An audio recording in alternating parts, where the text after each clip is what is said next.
Hello, hello. We have some nice matchups in the round of 32 already. Brazil versus Japan. Anybody? And we will learn of even more today. But first, let's go over how we got to where we are, what happened yesterday. Welcome to day 15 of the World Cup Daily Recap here on Rabona TV. I'm Adrian, and let's start in Group E. Now, Curacao, of course, had 1 point. Ivory Coast on 3. Both wanted a win in order to really secure their place in the round of 32, whether that be through second or third. So, two very willing combatants here. Teams trying to win this thing to ensure they stay alive, which is always a good sign for viewers, right? And you have to hand it to Curacao. They don't play with fear. They try to play football no matter the opponent. And that was the same thing here. Jan Diamant is the same. Actually, he is always down to go one-on-one with an opponent, and he did that for the opener, but was dispossessed, only to find the ball at his feet again as Curacao were trying to clear it and failed. He cut it back to Pepe, and it was 1-0 7 minutes into the game. Room was definitely not as busy as he was against Ecuador when he made 15 saves, but he still had to be switched on in this game because while Curacao was the team that was pushing the most for goals, Ivory Coast had shooters out there, man, such as Nicolas Pepe, who has the quality to punish with a half chance. He is far and beyond what Arsenal and the Premier League players or watchers may remember him as. He would score another one in the second half with a left-footed effort this time. Great strike. Curacao would go forward, and they had plenty of attempts, most of them outside of the box. In fact, the only two that were on target, I had to confirm this, were from outside of the box. So this one ended 2-0. Ivory Coast nailed down second place with that victory, and Curaçao's first ever World Cup comes to an end with 1 goal scored and 1 point. Not too bad for the smallest nation in the history of the tournament. Germany versus Ecuador delivered an early shock. Germany had already secured first place by beating the other two teams, while Ecuador, sitting on just 1 point, needed a win here to advance in third place. Otherwise, they were basically out. It started badly for them. Just 2 minutes in, Wirtz slid it to a curiously unmarked Sané on the right, who rolled it into the bottom corner for an early German lead. His first goal, Wirtz's second assist of the tournament in 3 matches. But Ecuador equalized pretty quickly, which is rare for them. Nilson Angulo cut in from the right and beat Neuer low to his left. Pavlovic nearly deflected it, but actually overstepped the ball, letting the ball squeeze between his leg.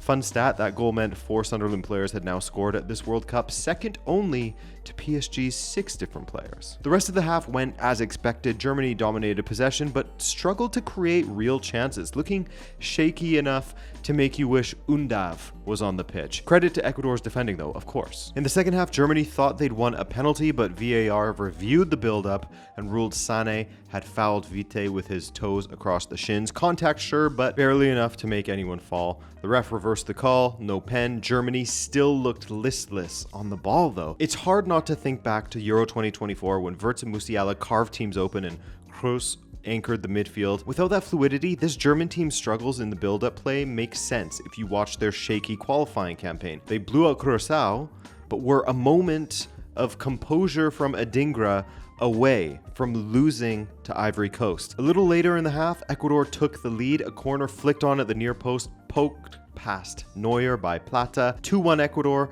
The players who hadn't scored yet all tournament saved it for Germany. And encouragingly, they didn't sit back afterward. They continued to push for more.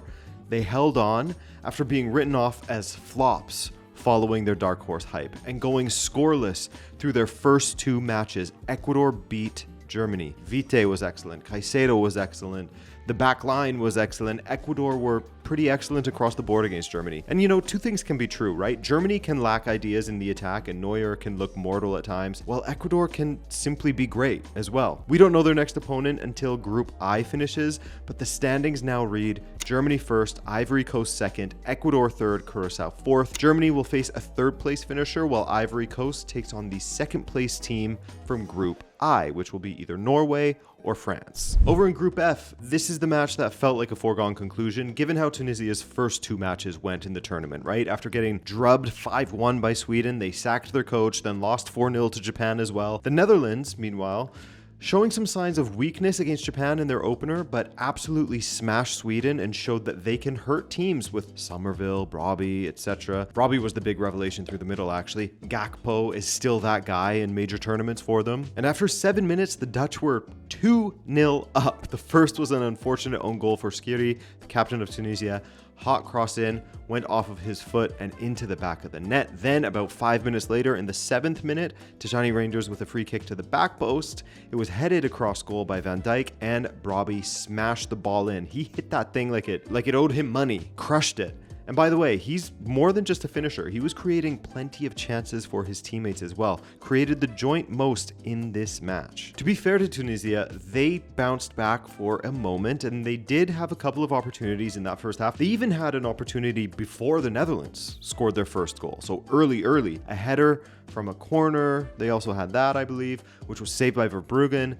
There was a danger that it could get away from them after going 2-0 down, and they managed to cling on in the first half, despite a barrage from the Netherlands. So they came into the game a bit more in the second half. They even pulled a goal back through Hazem Mastouri from a corner. That was where they looked probably the most dangerous from corner kicks, but that 1-goal deficit didn't last long, as the future Tottenham player, well, his move is confirmed, I guess, so current Tottenham player, Jan-Paul van Hecke, with a header at the near post. That went in. Not sure how much he meant it, but in it went. 3-1 Netherlands with that, and that was how it ended. So the Netherlands locked down first. Tunisia, unfortunately, locked down fourth with 3 losses from 3. Surprised me with how poor they were in this tournament. So this match was the match to decide second place, more or less, as it was always expected that the Netherlands would defeat Tunisia. The only team that could have taken the top was Japan with a win and a Netherlands loss, but with a draw, both Sweden and Japan would be through. The first half saw very little action around the goal. Sweden had 2 shots, Japan had 4 shots, but they weren't exactly stupendous opportunities. In the second half, however, they started to turn the crank even more. They began turning that screw. They were connecting on their passes. The movement was great. The second runs, it was all beginning to click together. And Japan finally got the breakthrough in the 56th minute. What a way to do it. A fantastic passing move. Perhaps the best team goal we've seen at the tournament. You know, I think of Spain's goal for Oyarzábal's second against Saudi Arabia. That was gorgeous. But this, Sugawara getting the ball on the wing, passing inside to Doan, who touched it first time to Ueda, back to Doan, and he played a beautiful angled through ball for Daisen Maeda to latch onto and hit past Zetterstrom for the lead. Gorgeous, gorgeous football. You know, when they make the other team just look like training pylons, like training cones, then you know it's a beautiful goal. But that lead didn't hold for very long.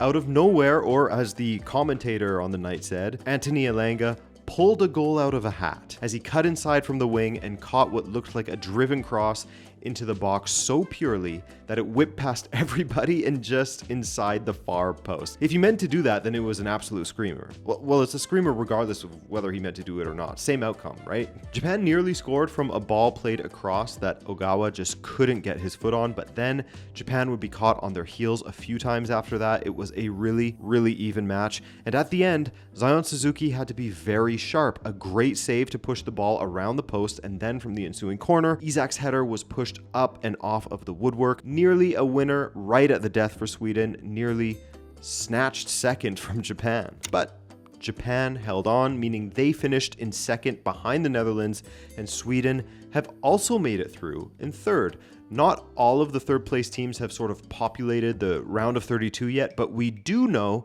that Brazil is taking on Japan on Monday, June 29th, while the Netherlands, as expected, are taking on Morocco that very same day down in Monterrey. Well, the USA knew who they would be playing in the round of 32 before they even took to the pitch for their warm-up against Türkiye, but no spoilers from me. Dan, take it away. Yes, Adrian, the Türkiye-US match was, well, meaningless in the standings, right? I mean, Türkiye had already been eliminated. The U.S. have already clinched as group winners, but this would be the better of the 2 matches in the late slate. The Turks, they'd been held goalless through the first 2 matches, not for a lack of trying. You know, they put out at least 30 shots on goal or at goal in their first 2 matches, but still couldn't find a way through. As for the U.S., they would be the ones that started stronger in this match. In the 4th minute, corner kick, Sebastian Berhalter finds Austin Trusty at the back post, 1-0 Americans. But Türkiye would get one back and equalize against the run of play, and it's Arda Güler The young midfielder makes a dash towards the penalty spot. Yilmaz finds him. It's a deft touch, calm finish, everything you want to see from a young starlet like him, and Arda Güler opens his World Cup account. About 20 minutes later, Yilmaz would get one for himself, so it's 2-1 Türkiye going into the half. And if you're an American watching this game, you're really hyped up after the 2 wins that started this tournament. You're kind of looking at this, and I know there was squad rotation. Yes, there was a lot of squad rotation because, again, a meaningless match in the standings. But defensively, this was their biggest test, and it showed. They had some gaps defensively, and that's going to maybe be something to watch as the tournament goes on. Now, 4 minutes into the second half, long throw-in. Bounces around, falls for Sebastian Berhalter. He absolutely smashes it into the low near corner. A beautiful goal, beautiful strike. And this guy's star, I mean, he's been unbelievable for the Whitecaps over the last last 2 seasons, really. He came out of nowhere. This breakout has been surprising for everybody, but really impressive. And he's probably going to parlay it into a bigger move. But he, with a goal and an assist, really showed well in this match. Christian Pulisic returned to the U.S. after injury, and he looked pretty good. Nice of him to get some minutes here before the knockout round starts, and he looked good, but was unable to finish the numerous chances that he did create. It was Turkey, though, that would find the winner in the end, and it was literally right at the end of the match. Arda Güler nutmegs Christian Pulisic at the corner flag near the U.S. goal, and then the ball gets worked to the back post, comes back across goal. Ayhan is able to finish it. 3-2 for Türkiye. They are very happy going home with at least 3 points from what was an otherwise disappointing tournament. The other match had much more at stake, but far less going on. Australia needing a draw to clinch second in the group, and Paraguay needing a win to get to second, but a draw would also put them on 4 points, and 4 points essentially guarantees you a spot in the round of 32. So there did seem to be, I don't know about an understanding, but an acknowledgement that playing conservatively would benefit both sides. And that's exactly what happened. They both played conservatively. It finished 0-0. I didn't look at the stat sheet afterwards, but there was probably less than one full expected goal going both ways in the match for both teams combined. I mean that. 5 shots on target for the Australians, 2 for Paraguay, but none threatened on either side of the pitch. So the group wraps as we know it with the U.S. on top. They will play Bosnia in the round of 32. In second place, it is Australia. They will await second place from Group G, which we will find out later tonight, most likely Egypt, Belgium, or Iran. And Paraguay finished third. There is a non-zero chance that they don't qualify for the round of 32, but it's very likely. The Athletic has the projection at 99%. Yes, a 99% probability that Paraguay will play Germany in the round of 32. And Turkey finished bottom on the 3 points, but they do salvage the tournament with a win over the Americans. Back to you, Adrian. All right. Man, it's really taking shape. The tournament bracket is coming to life now. I appreciate you guys, as always, for joining me, and you can get your preview for the day over on the 90th minute linked below, and I'll see you tomorrow. Take care.